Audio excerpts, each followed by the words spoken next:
V-Gold, trusted gold buyers. మీరు తాకట్టు పెట్టిన బంగారాన్ని విడిపించి ఈ రోజు ఉన్న మార్కెట్ ధరకు కొనబడును. One force, ruthless fire power, dominating every front అంటూ ఇండియన్ ఆర్మీ ఒక వీడియోని రిలీజ్ చేసింది. కరెక్ట్గా ప్రిసిషన్ స్ట్రైక్స్ చేసిన 10 నిమిషాల తర్వాత బ్యాక్గ్రౌండ్లో కనిపిస్తున్నటువంటి ఈ వీడియోనే హైలైట్ చేస్తోంది తాము చేసినటువంటి ప్రెసిషన్ స్ట్రైక్ ఎలాంటి ఎఫెక్ట్ చూపించబోతోందో.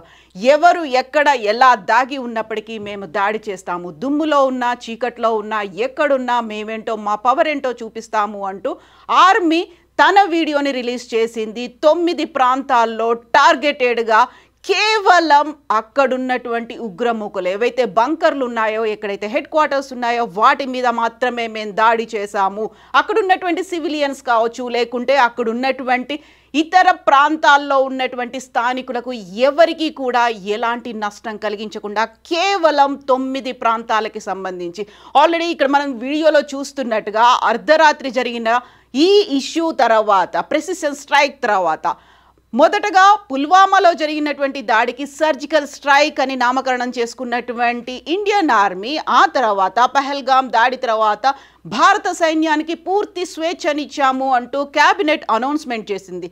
తర్వాత ఇప్పుడు ప్రెసిషన్ స్ట్రైక్ చేశాము కేవలం ఉగ్ర మూకలు ఎక్కడైతే ఉన్నాయో వాటి మీదే అనేది. ఇందులో లష్కరే తైబాకు చెందినటువంటి హెడ్ క్వార్టర్స్ మీద దాడి జరిగింది. ఈ దాడి తర్వాత Indian army chief Manoj Naravane చేసినటువంటి కామెంట్లు అతి కీలకంగా మారుతున్నాయి. పిక్చర్ అభి బాకీ హై, ఇది కాదు ఇంకా ఉంది, ముందుంది, చాలా జరగబోతోంది అనేటువంటి కీలకమైనటువంటి వ్యాఖ్యలని మనం చూసాము. ఆ తర్వాత జరిగినటువంటి ఇన్సిడెంట్స్కి సంబంధించి ఇమ్మీడియట్గా క్యాబినెట్ భేటీ జరిగింది. ప్రధానమంత్రితో పాటుగా రక్షణ శాఖ, త్రివిధ దళాలకు చెందినటువంటి అధిపతులు, at the same time cabinet అంతా కలిసి కూర్చొని జరిగినటువంటి దాడి గురించి చర్చించుకున్నారు. తర్వాత చేయాల్సినటువంటి అంశాల గురించి మాట్లాడుకున్నారు. One force, ruthless fire power, dominating every front, Indian army always ready, always victorious అనేటువంటి ఈ నినాదంతోనే ఇండియన్ ఆర్మీ ఒక వీడియోనైతే రిలీజ్ చేసింది. ఆపరేషన్ సింధూర్కి సంబంధించి ఏం జరిగింది, ఎక్కడెక్కడ ఎలా అటాక్స్ చేశారు, ఏ టార్గెట్గా వర్క్ చేశారు అనే దానికి సంబంధించి 2 యువ మహిళా ఆఫీసర్లు వీడియో కాన్ఫరెన్స్ ద్వారా వివరించారు. అందులో colonel Sofiya Qureshi and wing commander Vyomika Singh జరిగినటువంటి అటాక్ గురించి, ఎలా చేశారు, ఏ టార్గెట్గా వర్క్ చేశారు అనే దానికి సంబంధించినటువంటి కంప్లీట్ ఇన్ఫర్మేషన్ ఇచ్చారు. ఒకసారి మనం చూద్దాము. యాక్చువల్గా ఏ ప్రాంతాల్ని, ఏ స్థావరాల్ని టార్గెట్గా చేసుకున్నారు అనేది ఈ వీడియోని ఇండియన్ ఆర్మీ రిలీజ్ చేసింది, ఫోటోల్ని, వీడియోల్ని. సో టెర్రరిస్ట్ క్యాంప్, కోట్లీ గుల్పూర్లో ఉన్నటువంటి టెర్రరిస్ట్ క్యాంప్కి సంబంధించినటువంటి ఒక photo.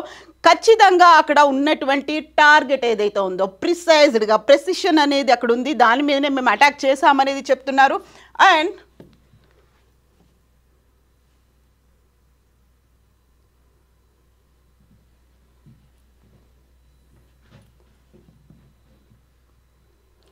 Terrorist camp destroyed, Kotli గుల్పూర్లో ఉన్నటువంటి టెర్రరిస్ట్ క్యాంప్స్ మీద ఎలా దాడి చేశారు, ఎక్కడ టార్గెట్ అనేది ఉంది, ఆ టార్గెట్కి సంబంధించినటువంటి ఫోటోలని, వీడియోలని ఈ 2 మహిళా అధికారులు రిలీజ్ చేశారు.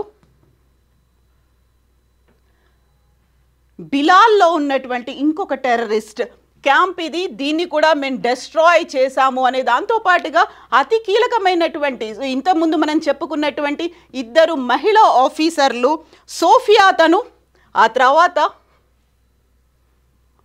వ్యోమికా సింగ్, ఈ 2 వివరాల్ని అందించారు.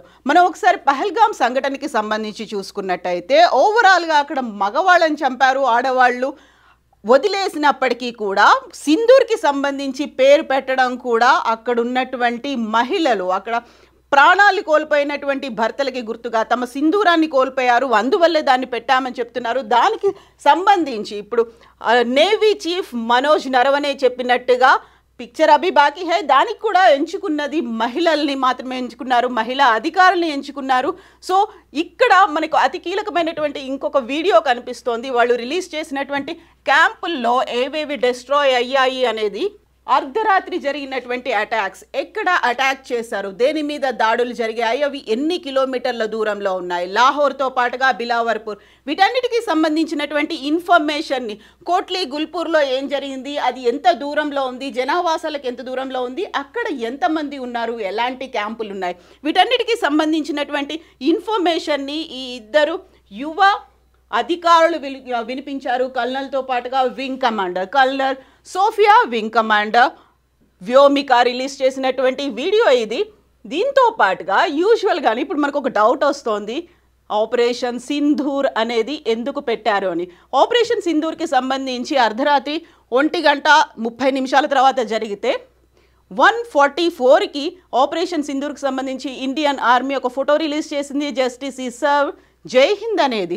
సో ఇది చాలా కీలకంగా కనిపిస్తోంది. ఆపరేషన్ సింధూర్లో ఎందుకు పెట్టుకున్నారు అనేది. సింధూరం అనగానే మనకు భారతీయ మహిళలకు సంబంధించి, వివాహితలకు సంబంధించి కనిపిస్తోంది. అండ్ అక్కడ చాలామంది భర్తల్ని కోల్పోయారు, 28 మంది భర్తల్ని కోల్పోయారు. దానికి గుర్తుగా సింధూరం అని పెట్టుకున్నారు. దీంతో పాటుగా కశ్మీరాన్ని భారతదేశానికి సంబంధించి ఒక హెడ్ భాగంగా చూస్తుంటారు. అండ్ సోషల్ మీడియాలో విపరీతంగా ట్రెండ్ అవుతున్నటువంటి ఫోటో భరతమాతకి సింధూరాన్ని అద్దినట్టుగా ఉంది అనేది.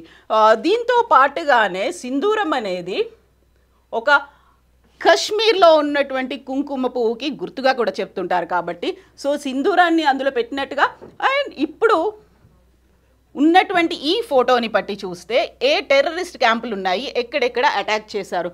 మనం ఇంతకుముందు చెప్పుకున్నాము 9 ప్రాంతాల్లో అటాక్ అనేది జరిగింది. బవల్పూర్, మురిడ్కే, గుల్పూర్, కోట్లీ, ముజఫరాబాద్, బింబర్, చకార్ము, సియాల్కోట్, ఇక్కడే అతి కీలకమైనటువంటి స్థావరాలు ఉన్నాయి. జైషే మహమ్మద్ స్థావరం ఉంది. ఆ తర్వాత అక్కడ ఉన్నటువంటి హెడ్ క్వార్టర్ అనేది ఉంది. ఆ హెడ్ క్వార్టర్ని మేము ధ్వంసం చేశాము అని ఇండియన్ ఆర్మీ అనౌన్స్ చేసింది. దీంతో పాటుగా ఏం జరగబోతోంది, పిక్చర్ అభి బాకీ హై అనేది ఆర్మీ చీఫ్ మనోజ్ నరవనే చెప్తున్నారు. అండ్ పాకిస్తాన్ మాత్రం భారతదేశానికి సంబంధించినటువంటి 3 యుద్ధ విమానాలని, జెట్లని మేము కూల్చేశామని చెప్పినప్పటికీ అదంతా అవాస్తవమని భారత ఆర్మీ కూడా అనౌన్స్ చేసింది. ఒకవైపు ఆర్మీతో పాటుగా ఎయిర్ ఫోర్స్ కూడా ఈ ఆపరేషన్లో పాల్గొన్నారు. ఎట్ ద సేమ్ టైం నేవీని కూడా సిద్ధంగా ఉంచారు. త్రివిధ దళాలకు సంబంధించినటువంటి అధిపతులంతా ఈ సమావేశాల్లో ఉన్నారు. కొద్ది రోజుల క్రితమే కేబినెట్ సమావేశంలో కూడా చాలా కీలకమైనటువంటి ప్రకటన ప్రధానమంత్రి నరేంద్ర మోదీ చేశారు.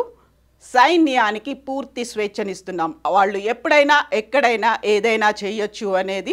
సో వాళ్ళు తీసుకున్నటువంటి డెసిషన్కి దేశం అంతా మద్దతు పలికింది. పార్టీలకి అతీతంగా రెస్పాండ్ అవుతున్నటువంటి లీడర్లను చూసాము. ఇది భారత్ సాధించిన విజయంగా జై హింద్ అంటూ, భారత్ మాతాకి జై అంటూ చేస్తున్నటువంటి నినాదాలని కూడా చూస్తున్నాము. అండ్ పాకిస్తాన్ మాత్రం మేము ఎప్పుడైనా అటాక్ చేస్తాము, ఎక్కడైనా అటాక్ చేయడానికి రెడీగా ఉన్నాము అనేటువంటి మాటని పాకిస్తాన్ కూడా చెప్తోంది. ఒక రకంగా చైనా అయితే దీన్ని ఖండిస్తోంది. అమెరికా అయితే దశాబ్దాల జరబడి జరుగుతున్నటువంటి ఒక పోరాటం, దీనికి అతి తొందరలోనే ఒక ముగింపు రావాలని కోరుకుంటూ అనేటువంటి మాట అమెరికా అధ్యక్షుడు ట్రంప్ కూడా చెప్పాడు. సో పిక్చర్ అభి బాకీ హై అంటే ఇంకేం జరగబోతోంది. ఒకవైపు మాక్ డ్రిల్లు జరుగుతున్నాయి, ఒకవైపు అవగాహన కలిగిస్తున్నారు, ఇంకోవైపు యుద్ధానికి సన్నద్ధంగా ఉన్నటువంటి సిచ్యువేషన్ అయితే ఉంది.